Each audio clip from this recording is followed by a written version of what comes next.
ಇನ್ನು ಜೆಡಿಎಸ್ ಪಾಲಿಗೆ ಲೋಕಸಭಾ ಚುನಾವಣೆ ಅಗ್ನಿ ಪರೀಕ್ಷೆಯಾಗಿದೆ. ಪಕ್ಷದ ಅಸ್ತಿತ್ವಕ್ಕಾಗಿ 3 ಕ್ಷೇತ್ರಗಳಲ್ಲಿ ಗೆಲ್ಲಬೇಕಾಗಿರುವಂತಹ ಅನಿವಾರ್ಯತೆ ಸೃಷ್ಟಿಯಾಗಿದೆ. ಅಸ್ತಿತ್ವಕ್ಕಾಗಿ ಕಮಲದ ಜೊತೆ ದಳಪತಿಗಳು ಹೊಂದಾಣಿಕೆಯನ್ನ ಮಾಡಿಕೊಂಡಿದ್ದಾರೆ. ಹಳೆ ಮೈಸೂರು ಭಾಗ ತೆಕ್ಕೆಗೆ ತೆಗೆದುಕೊಳ್ಳುವಂತಹ ರಣತಂತ್ರ ಈಗಾಗಲೇ ರೂಪಿಸಲಾಗಿದೆ. ಆದರೆ ಅದು ಎಷ್ಟರ ಮಟ್ಟಿಗೆ ಸಕ್ಸಸ್ ಆಗುತ್ತೆ ಅನ್ನೋದೇ ಕೂಡ ಸದ್ಯಕ್ಕಿರುವಂತಹ ಕುತೂಹಲ. ಇದರ ಬಗ್ಗೆ ಮತ್ತಷ್ಟು ಲೈವ್ ಡೀಟೇಲ್ಸ್ ನಮ್ಮ ಸೀನಿಯರ್ ಪೊಲಿಟಿಕಲ್ ಕರೆಸ್ಪಾಂಡೆಂಟ್ RR ನಗರದಿಂದ ಮಂಜುನಾಥ್ ಲೈವ್ ನಲ್ಲಿ ಜಾಯಿನ್ ಆಗಿದ್ದಾರೆ. ಮಂಜುನಾಥ್, ಬಿಜೆಪಿಯೊಂದಿಗೆ ಮೈತ್ರಿ ಮಾಡಿಕೊಂಡಿದ್ದೇ ಜೆಡಿಎಸ್ ತನ್ನ ಅಸ್ತಿತ್ವದ ಪ್ರಶ್ನೆ ಬಂದಂತಹ ಸಂದರ್ಭದಲ್ಲಿ ಇದು ಎಷ್ಟರ ಮಟ್ಟಿಗೆ ವರ್ಕೌಟ್ ಆಗುತ್ತೆ ಅಂತ?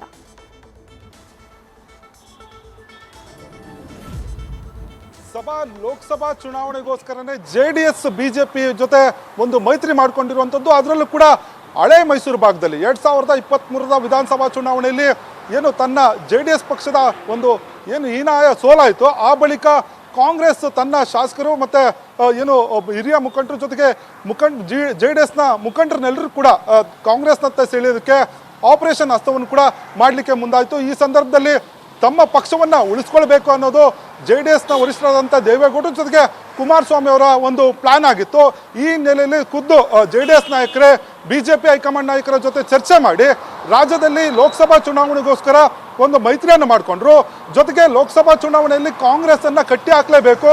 ಆ ಮುಖಾಂತರ ಏನು 2023ರ ಚುನಾವಣೆ ಸಂದರ್ಭದಲ್ಲಿ ಆಗಿರುವಂಥ ಸೋಲಿನ ಸೇಡನ್ನು ತೀರಿಸ್ಕೊಳ್ಬೇಕು ಅನ್ನೋದು ದಳಪತಿಗಳ ಲೆಕ್ಕಾಚಾರ ಆಗಿರುವಂಥದ್ದು. ಹೀಗಾಗಿ ಏನು ರಾಜ್ಯದಲ್ಲಿ ಮಂಜುನಾಥ್ ಹಾಗೆ ಸಂಪರ್ಕದಲ್ಲಿ ಮತ್ತಷ್ಟು ಮಾಹಿತಿಯನ್ನ ಪಡಿತೀನಿ.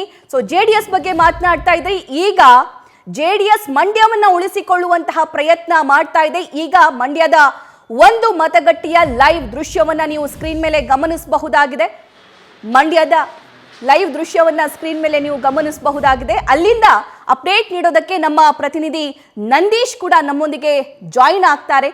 ಸೊ ಅಲ್ಲಿ ಇರುವಂತಹ ಆ ಎಲ್ಲ ಮಷಿನ್ಗಳು ಸರಿಯಾಗಿ ಕೆಲಸ ಮಾಡ್ತಾ ಇದೆಯೋ ಇಲ್ವೋ ಅನ್ನುವಂತಹ ಚೆಕ್ ಅನ್ನ ಕೊನೆಯದಾಗಿ ಮಾಡಿಕೊಳ್ಳುವಂತಹ ಪ್ರಯತ್ನ. ಆದರೆ ಈಗ ನೋಡ್ತಾ ಇರುವಂತಹ ಲೈವ್ ದೃಶ್ಯ ಬೆಂಗಳೂರಿನ ಸದಾಶಿವನಗರದ ಲೈವ್ ದೃಶ್ಯವನ್ನ ನೀವು ಗಮನಿಸಬಹುದಾಗಿದೆ.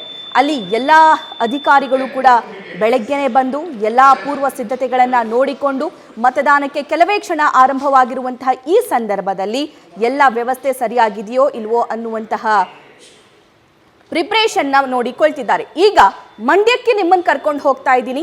ಮಂಡ್ಯದ ಮತಗಟ್ಟೆಯಿಂದ ಲೈವ್ ಡೀಟೇಲ್ಸ್ ನೀಡೋದಕ್ಕೆ ನಮ್ಮ ಮಂಡ್ಯ ಪ್ರತಿನಿಧಿ ನಂದೀಶ್ ಕೂಡ ರೆಡಿ ಆಗಿದ್ದಾರೆ. ನಂದೀಶ್, ಹೇಗಿದೆ ಸಿದ್ಧತೆಯಲ್ಲಿ?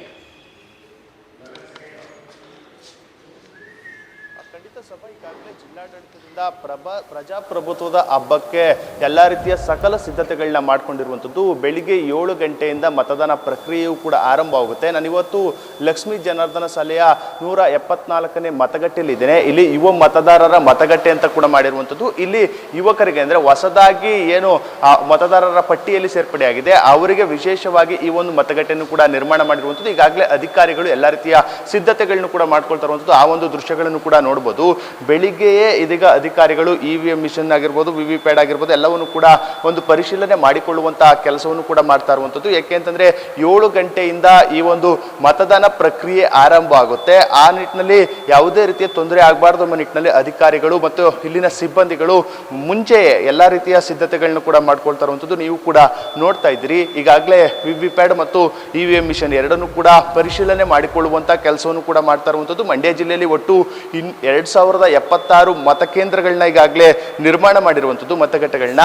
ಅಲ್ಲಿ ಎಲ್ಲ ರೀತಿಯ ಸಿಬ್ಬಂದಿಗಳನ್ನು ಕೂಡ ನಿಯೋಜನೆ ಮಾಡಿರುವಂಥದ್ದು. ಮಂಡ್ಯ ಲೋಕಸಭಾ ಕ್ಷೇತ್ರದಲ್ಲಿ ಸುಮಾರು 8396 ಸಿಬ್ಬಂದಿಗಳನ್ನ ಈಗಾಗಲೇ ಚುನಾವಣಾ ಪ್ರಕ್ರಿಯೆಗೆ ಅಂದರೆ ಮತದಾನದ ಪ್ರಕ್ರಿಯೆಗೆ ಈಗಾಗಲೇ ಒಂದು ನೇಮಕವನ್ನು ಮಾಡಿಕೊಂಡಿರುವಂಥದ್ದು. ಅದರಲ್ಲಿ ನಿಯೋಜನೆ ಮಾಡಿಕೊಂಡಂಥ ಅಧಿಕಾರಿಗಳು ಮತ್ತು ಭದ್ರತಾ ಸಿಬ್ಬಂದಿಗಳನ್ನು ಕೂಡ ಇಲ್ಲಿ ಮಾಡಿರುವಂಥದ್ದು. ಯಾಕೆಂತಂದರೆ 2076 ಮತಗಟ್ಟೆಗಳ ಪೈಕಿ 693 ಮತಗಟ್ಟೆಗಳು ಸೂಕ್ಷ್ಮ ಪ್ರದೇಶ ಮತಗಟ್ಟೆ ಆಗಿರುವಂಥದ್ದು, ಸೂಕ್ಷ್ಮ ಮತಗಟ್ಟೆ. ಆ ನಿಟ್ಟಿನಲ್ಲಿ ಅಲ್ಲಿ ಹೆಚ್ಚಿನ ಸಿಬ್ಬಂದಿಗಳನ್ನು ಕೂಡ ಈಗಾಗಲೇ ನಿಯೋಜನೆ ಮಾಡ್ಕೊಂಡಿರುವಂಥದ್ದು. ಅಂದರೆ ಪ್ರಜಾಪ್ರಭುತ್ವದ ಹಬ್ಬಕ್ಕೆ ಈಗಾಗಲೇ ಕೌಂಟ್ ಡೌನ್ ಶುರುವಾಗಿದೆ. ಬೆಳಿಗ್ಗೆ 7 ಗಂಟೆ ಗಂಟೆಯಿಂದ ಆ ಒಂದು ಮತದಾನ ಪ್ರಕ್ರಿಯೆಯು ಕೂಡ ಆರಂಭವಾಗುತ್ತೆ. ಇನ್ನು ಮಂಡ್ಯ ಜಿಲ್ಲೆಯಲ್ಲಿ ಈ ಬಾರಿ ಹೈ ವೋಲ್ಟೇಜ್ ಕ್ಷೇತ್ರವಾಗಿ ಪರಿಣಮಿಸಿರುವಂಥದ್ದು. ಯಾಕೆಂತಂದ್ರೆ ಮಾಜಿ CM ಕುಮಾರಸ್ವಾಮಿ ಅವರು ಮೈತ್ರಿ ಅಭ್ಯರ್ಥಿಯಾಗಿ ಕಣಕ್ಕೆ ಇಳಿದಿರುವಂಥ ಹಿನ್ನೆಲೆಯಲ್ಲಿ ಈಗಾಗಲೇ ಹೈ ವೋಲ್ಟೇಜ್ ಕ್ಷೇತ್ರವಾಗಿ ಇದೀಗ ಮಾರ್ಪಟ್ಟಿದೆ.